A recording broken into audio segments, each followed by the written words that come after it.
Hey guys, and welcome back to my channel for the second instalment of my serial killer spotlight series. This month we're focusing on Aileen Wuornos. Aileen Wuornos was dubbed the first ever female serial killer by the media, and although I'm sure that's not 100% correct, she was definitely the first female serial killer that really got the attention. Female serial killers are really rare, you don't hear about them often. Female killers are often more intimate, killing friends and family, and they tend to go for poison or strangling as their weapon of choice. But Aileen would kill strangers by shooting them in the chest multiple times, something that law enforcement just hadn't really come across before. In the case of Aileen, it's easy to look at her past and see how she ended up where she did. Her childhood was rough. Not that that's an excuse, of course, but it does raise an important question of nature versus nurture. If Aileen had had a very easy childhood, would she have ended up the same way that she did? I suppose that's a question we'll never really know the answer to. Aileen was born Aileen Carol Pittman on the 29th of February 1956 in Troy, Michigan. Her parents were Diane Wuornos and Leo Dale Pittman, and Diane was actually just 14 when she eloped with 16-year-old Leo. Their first child, a boy named Keith, was born just a year later, and Aileen came along a year after that, but she never met her father. By the time Aileen was born, Diane had actually already begun to divorce Leo, and he was in jail for a series of petty crimes. He was diagnosed schizophrenic, and by the time that Aileen was 10, he was in prison for life for raping a 7-year-old girl.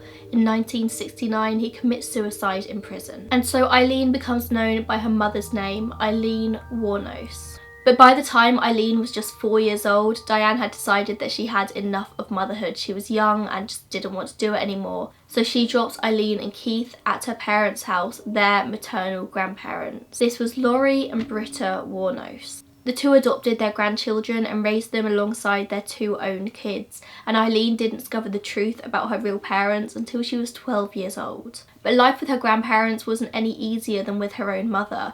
Laurie was a raging alcoholic, and he would regularly beat Aileen. He would punish her with a belt and reportedly held a tight ship, and there's also reports that he raped her regularly. Years later, Aileen also confessed to having an incestual relationship with her brother around this time, saying that the two of them used to have sex. Of course, nobody can 100% confirm this, but knowing Aileen's past, it's really not that unbelievable. She said this would have started around the time she was 11. She was a very promiscuous child, and she quickly realised that she could use her sexuality in order to get what she wanted from men. Alongside being raped by her grandfather and sleeping with her own brother, apparently, she would also trade sex for favours from neighbourhood boys. In 1970, when she was just 14 years old, Lee, as she was known to friends, was raped by one of her grandfather's friends, and she fell pregnant. Her grandparents blamed her for what had happened, and when they discovered that she was pregnant, they sent her to a home for unwed mothers. She spent the duration of her pregnancy there. The staff members said she was hostile and unfriendly, and she really didn't treat them very nicely. In January of 1971, Aileen gives birth to a baby boy, and her grandparents give her no choice. He's to go up for adoption, and so her baby is taken away before she's even allowed to see him. In July of the same year, Aileen's grandmother, Britta Wuornos, dies of liver failure. She'd started drinking heavily, and this was the cause of her death, maybe because of the stress that Aileen was causing. Not long after, at age just 15, Aileen's grandfather throws her out of the house, and so she moves to the woods and begins prostituting for money. Aileen's just 18 years old in 1974, having been supporting herself for quite a few years when she's arrested by the police for the first time. She's arrested in Jefferson County, Colorado for a DUI, disorderly conduct, and firing a gun out of a moving vehicle. Just 2 years later, in 1976, she decides to hitchhike down to Florida, and while she's hitchhiking, she's picked up by a man, 69-year-old Louis Fell. He reportedly falls in love with her instantly, and soon after, they marry. The marriage is short, lasting only 9 weeks, and Louis reported that Aileen was very violent to him during this time. Apparently, she'd hit him with his own cane. She also squandered his money. In just the 9 weeks, she spent thousands of pounds of his fortune, and her uncontrollable temper got her arrested at a bar for starting a fight. It doesn't take long for Louis to have to file a restraining order against her, and he files for the divorce to be annulled. After this, Aileen returns to Michigan and is soon arrested again, this time for throwing a cue ball at a bartender's head. Just a few days after this, while she was still in Michigan, her brother Keith dies of esophageal cancer at age just 21. Aileen receives $10,000 in life insurance, although she quickly blows through it. It's also around this time that her grandfather dies by committing suicide. Aileen spends the next few years moving around the country, committing petty crimes and prostitution. Along the way, she tries to commit suicide several times, obviously unsuccessfully, and she's drinking heavily. In 1981, so 5 years after her brother has died, she's arrested once again in Florida this time for armed robbery of a convenience store. In May 1984, she's arrested again in Key West for trying to forge checks. And in January of 1986, she's arrested for car theft, resisting arrest, and obstruction of justice. She is in trouble with the law constantly. Law enforcement officials often described her as erratic and easily angered with a massive temper. And in all of her arrest files, next to where it says attitude, they've written poor. However, it's around this time that 30-year-old Aileen Wuornos meets 24-year-old Tyra Moore at a Daytona gay bar. They strike up a conversation and end up going home together that night. Tyra becomes Aileen's longest ever relationship. She sticks by her side for the next 4 years. They move in together and Aileen supports Tyra through her prostitution.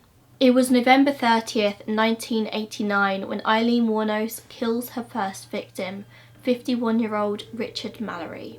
It's just a regular night of prostitution for her, and Richard Mallory picks her up on the side of the road. Now, this first murder is very interesting because something clearly happened this night, something that made Aileen turn from prostitution and petty crimes to murder. She's always claimed that the reason that she killed Richard Mallory is that he tried to rape her. He tied her up and was acting very violent towards her. She escaped and had a gun and managed to shoot him in the chest. She's always maintained that she was acting in self-defense, and unluckily for Aileen, Richard Mallory was a convicted rapist who's just got out of prison for serving a 10-year sentence.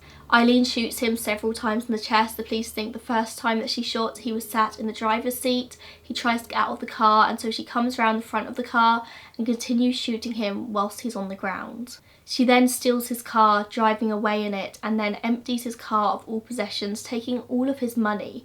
It was possibly at this point that she realised she could make more money from murder than she could from prostitution. A couple of days later, once Aileen has abandoned Richard's car, an officer finds it on the side of the road. His body is found soon after on December 13th, buried in a shallow grave in the woods underneath a piece of carpet. The police had absolutely no leads on this murder for a really long time, and it quickly turned into a cold case. Straight after the murder, Aileen drove home in Richard's car and confesses the murder to Tyra. She says that she'd shot and killed a man that day, and Tyra has later said that she didn't want any more information about this, and she's always maintained that the only murder she knew about was that of Richard Mallory.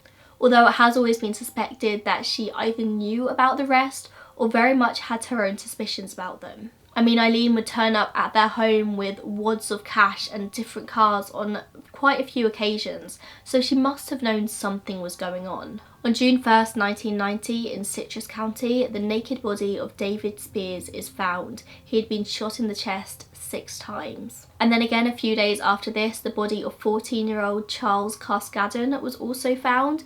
Again, he'd been shot in the chest. It seems that once Aileen started killing, it just completely snowballed out of control. Her and Tyra was struggling to buy food to feed themselves, let alone pay their rent, and Aileen likely saw this as an easy way to get wads of cash. You see, Aileen wasn't a high-class escort, she wasn't getting the millionaires, and she wasn't even the kind of prostitute who would stand on street corners in stiletto heels and miniskirts and attract punters' attention that way. She would walk down the side of highways wearing shorts and a t-shirt, and she would pretend to hitchhike, picking up men and asking them for sexual favours. On a good day, she'd earn $40. On a regular day, she was earning about $10 per man. She would have earned a lot more money if she just scrubbed up and got a proper job, but people saw her and judged her as a prostitute. But not only this, she had an awful temper, disgusting attitude, and just wasn't the kind of person that anybody would want working for them. So she was kind of stuck as a prostitute, and it was the only lifestyle that she had ever known. The death of 65-year-old Peter Sims comes next in June 1990, although his body was never found. He had left on a road trip, leaving Jupiter, Florida to drive to Arkansas, but he never arrived. On July 4th, his car is found abandoned in Orange Springs after having been run off the road. 2 women were reportedly seen running from the scene after the crash, and these 2 women perfectly matched the descriptions of Tyra Moore and Aileen Wuornos. Onlookers said that the blonde one, Aileen, was bleeding, and they both climbed out of the car cursing and ran towards the woods with beer cans in their hands. The police sent out nationwide bulletins asking for anybody's help in identifying these 2 people. And the tips started to pour in from the public. You see, Tyra and Aileen weren't 2 people that you could really forget about that easily. Aileen and her temper left a lasting impression on people. But this was also Florida in 1990. People would remember a lesbian couple running around causing havoc. By this time, the police had started to link all of the murders together and had started to think about the possibility that maybe they were looking at a female killer. This wasn't something that they suspected straight away because it's just so rare, it never really happens. They knew that all of the crimes were linked in a sexual nature. Most of the bodies were either naked, partially naked, or there were condoms scattered around where the bodies were found. And from this, they managed to deduce that it was probably a prostitute. Police found a clear palm print in blood on the interior door handle of Peter Sim's car. They knew that whoever's print it was likely responsible for, or at least knew information about Peter Sim's death. Around this same time as well, police found items belonging to Richard Mallory in a pawn shop. Alongside these items was a receipt which held a clear thumbprint of Aileen Wuornos. Tyra and Aileen had sold the pawn shop these items shortly after Richard's murder, trying to get all of the money they could from his death. Obviously, as Aileen had a very long criminal history in Florida, they were able to find out who the thumbprint belonged to. They also managed to match this to the palm print found in Peter Sim's car. Finally, the police knew who they were looking for. But Aileen isn't an easy person to find. With the police after her, and Aileen probably knowing the police are after her because her and Tyra's face is all over the news, she commits 3 more murders. This is 50-year-old Troy Burgess. His body was found on August 4th, 1990, and he'd been shot twice. Charles Humphrey, 56, who was a former chief of police, and he was found on the 12th of September. And he was actually fully clothed and had been shot 5 times. It's likely that Aileen had clocked onto the fact that he was linked to the police and shot him before he'd even had a chance to do anything. The final one was Walter Antonio, who was 62 years old, and he was found almost naked in Dixie County, shot 4 times. For the majority of Aileen's murders, no huge effort was made to conceal the bodies. They were just kind of thrown on the side of the road and left. Richard's body had some kind of attempt to conceal it, but it seems after this she kind of just gave up. Around Thanksgiving, and knowing the police are closing in on them, Aileen sends Tyra back to her sister's house in Pennsylvania. On January 9th, 1991, Aileen is arrested at the Last Resort Biker Bar in Volusia County. She's arrested on an outstanding warrant, so they don't even tell her they're arresting her for the murder of Richard Mallory. They knew she had something to do with it, but they just didn't have enough evidence. They could show that she'd been selling items that belonged to Richard, but they couldn't actually prove that she was the one who murdered him. They needed harder evidence, and not just in the Richard Mallory case, they needed more evidence on all of the murders. Even though when Aileen was arrested, they found a key on her, which belonged to a rental storage unit, and inside this unit they found items belonging to quite a few of the men she'd murdered. They still needed a confession. And this is where Tyra comes in. The police managed to track her down to her sister's house in Pennsylvania. They basically say to her, you need to help us get a confession out of Aileen, and then we won't prosecute you for obstruction of justice. Tyra knew about the murder of Richard Mallory and possibly some of the others, and the police knew this, and at the very least she could have been done for obstruction of justice, if not something more serious. I don't think we'll ever really know how much Tyra actually knew of what was going on, but she turned on Aileen in a second. Tyra was the only person that Aileen ever truly loved and trusted, and it seemed like Tyra was the only person who ever loved Aileen. But did she ever really love her if she could turn on her so quickly? She goes back to Florida with the police, who put her up in a motel, and the police bug her phone. Tyra is to call Aileen in jail and get a confession out of her. She makes multiple calls to Aileen over the next few days, and Tyra pretends to be terrified, saying the police are after her and that they're going to arrest her for murder. And Aileen knows that Tyra had nothing to do with anything. Tyra was never involved in any of the murders. Aileen did it all herself. At first, Aileen talks in code, refusing to give away any details, but slowly Tyra wears her down. By the 6th call, Aileen is assuring Tyra that Tyra will not be going to jail because she hasn't done anything and that Aileen will take care of everything. Eventually, on January 16th, 1991, Aileen confesses to the murders and she states emphatically that Tyra had nothing to do with it. How you doing? Well, I came here to confess to you. Shit, I wish I never got that gun. I wish to God I never was hit by her. I just wish I never would have done what I did. I've done what she told me. Detectives were at the house, my family, she was crying her eyes out. My family's getting all messed up. I didn't do anything. You got me involved in this jazz because that car that got wrecked. You need to go and tell him that you did it and get me straightened out on this. And I suggest I don't care. That's what I do. Because I don't want to hurt family or hurt it messed up. So I did.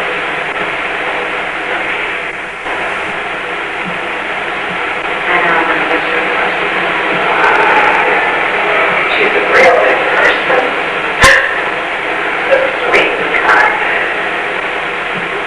All she really says in this first taped confession is that she killed all these men, Tyra had nothing to do with it, and if anybody was to go down, it was to be her and her alone. She spends a year in jail before her trial for the murder of Richard Mallory begins, and her first trial was just for Richard Mallory. And it's in this year between her confession and the trial starting that something very strange happened in Aileen's life. A 44-year-old born-again Christian woman and horse breeder called Arlene Prowl sees Aileen's picture in a local newspaper. She said that God prompted her to make contact with Aileen, and so she writes her a letter saying, "I don't care if you're guilty or not, I want to be your friend." And they do become friends. Arlene becomes Aileen's only confidant. However, Aileen is in such a secure prison that Arlene's not allowed to come visit her unless she's a relative.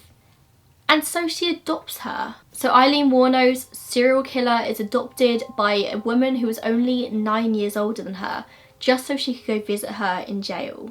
I'm not sure how long the relationship between Aileen and Arlene actually lasted. A few articles I read said Aileen realised that Arlene, it's very confusing, very similar names, was only in it for the money and the fame. Honestly, I couldn't find too much detail about this. On January 14th, 1992, Aileen finally goes to trial for the murder of Richard Mallory. Now, under Florida law, you're not generally allowed to bring up a person's past crimes in order to get them convicted for whatever they're on trial for, but there is a loophole that is called Williams law, and because of this loophole, the court were allowed to bring up all of Aileen's past crimes. This was to show a pattern of Aileen's behaviour and show that she was really a danger to society. The defence don't mention the fact that Richard Mallory actually had been previously convicted for a rape, and therefore showing that maybe Aileen was telling the truth and maybe it was self-defence, and that's because they didn't know about it at the time. Richard Mallory's past didn't come out until years later when a journalist uncovered it,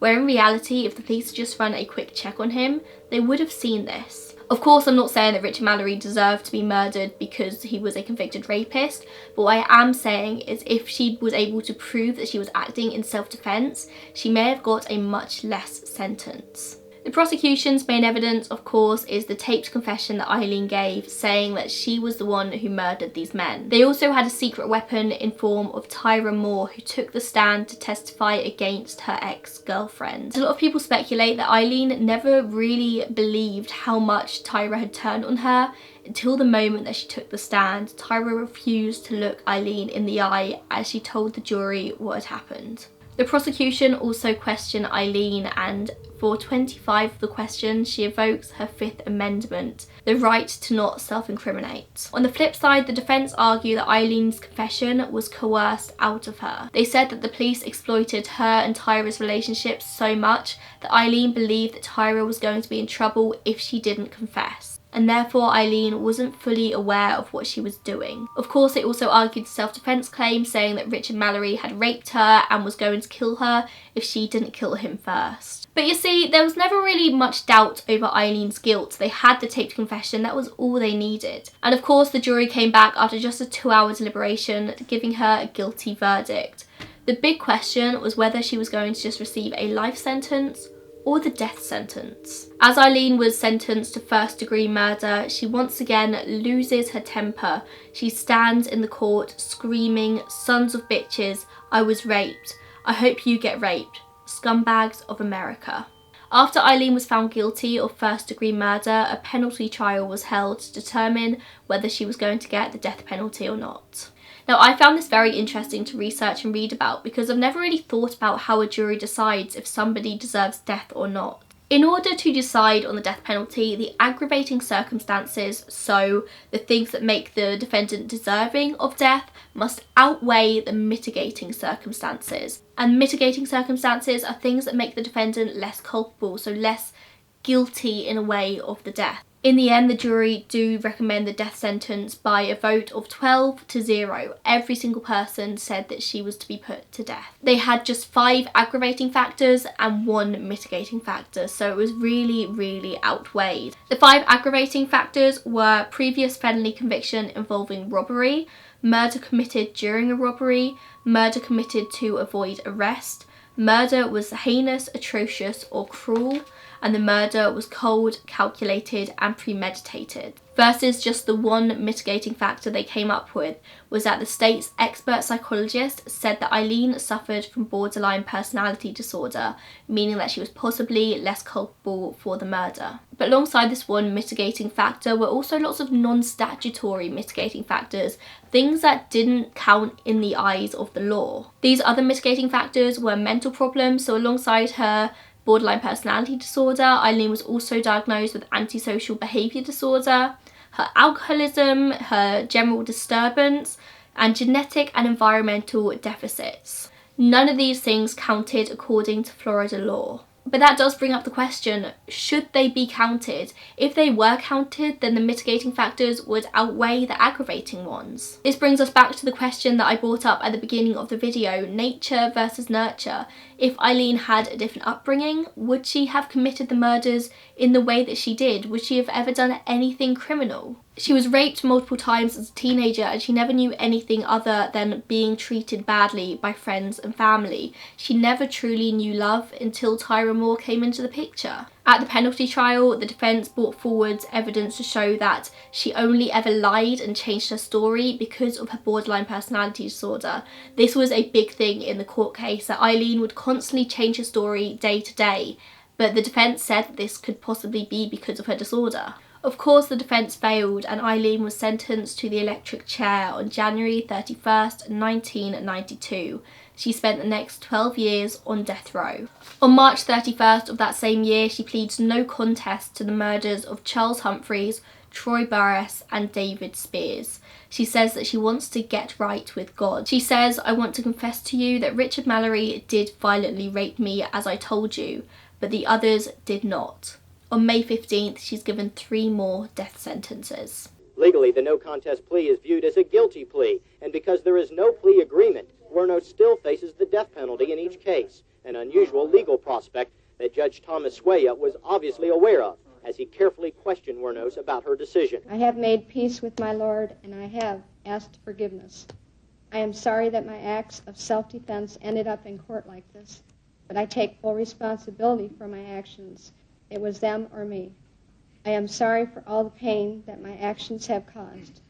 I am prepared to die if you say it is necessary. I sentence you in case number 91-463 to death for the murder of Troy Burress. Case number 91-304, I sentence you to death for the murder of Charles Humphreys.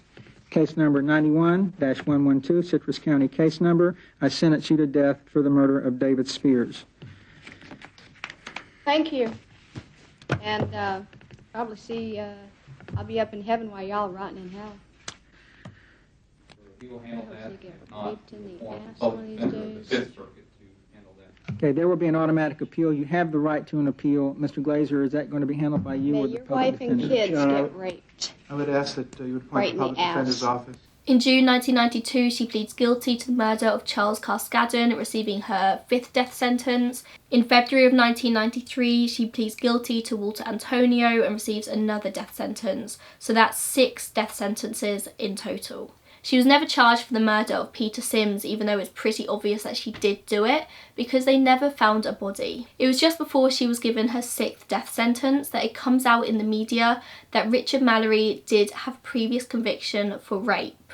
Aileen and her legal team do ask for a retrial, but the judge refuses. Aileen was incarcerated for most of her sentence at the Florida Department of Corrections Broward Correctional Institution. She's then transferred to Florida State Prison for her eventual execution. In 1996, she makes an appeal to the US Supreme Court, but she was denied, and then in 2001, she writes to the Florida Supreme Court stating her intention to drop all legal counsel and she's to terminate all pending appeals. In her letter, she writes, "I killed those men, robbed them cold as ice, and I'd do it again too. There's no chance in keeping me alive or anything because I'd kill again. I have hate crawling through my system. I'm so sick of hearing this she's crazy stuff. I've been evaluated so many times. I'm competent, sane, and trying to tell the truth. I'm one who seriously hates human life and would kill again." At this point, she's bored of being on death row and she's ready to die. In the weeks before her death, she gave exclusive interviews and she says that she's ready to meet God.